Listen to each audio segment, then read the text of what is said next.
अस्सलाम वालेकुम। आज का हमारा सबक है सबक नंबर 4, तनवीन और अलिफ लाम के बारे में है। जिस लफ्ज़ के ऊपर तनवीन आ जाती है वो लफ्ज़ ख़ास बन जाता है, जैसे किताबुन, कोई किताब, कोई ख़ास किताब या एक किताब। ठीक है। अल किताबु किताब रहेगा, इसका माना खाली किताब। अल किताबु किताब, अल किताबु किताब। कुरान एक कुरान, अल कुरान कुरान, अल कुरान कुरान। दरसुन कोई सबक या एक सबक या खास सबक। ठीक है। अदरसु सबक, अदरसु सबक। दीनुन कोई दीन या एक दीन या खास दीन। अद्दीनु दीन, अद्दीनु दीन। बैतुन घर या कोई घर।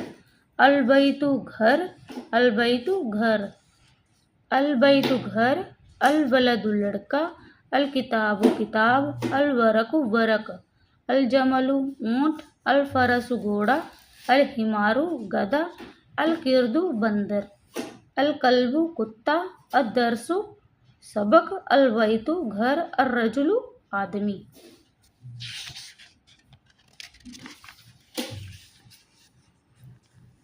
पढ़ो और लिखो, यानी इसको हम कैसे पढ़ेंगे और लिखेंगे। लफ्ज़ बर ज़ेर पेश के बगैर है, एराब के बिना है।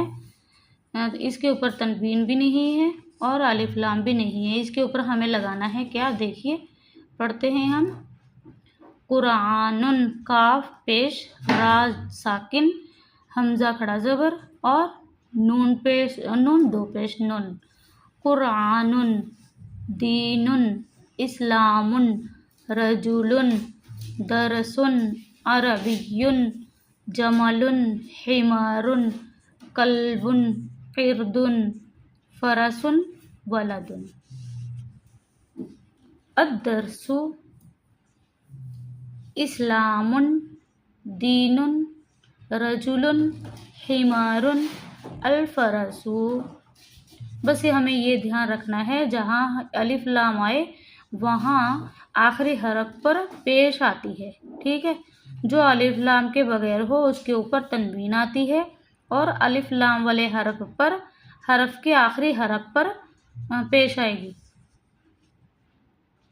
जमलुन, अल कल्बु, अल बैतु, अल कुरानु, रसूलुन, इस्लामुन, अल अरबु, अरबियुन, अल जन्नतु, अल इल्मु, किर्दुन, अल जमलु, ज़हरुन, अल वरक़ु, अल हिमारु, फरसुन, अस्सगीरु, कबीरुन।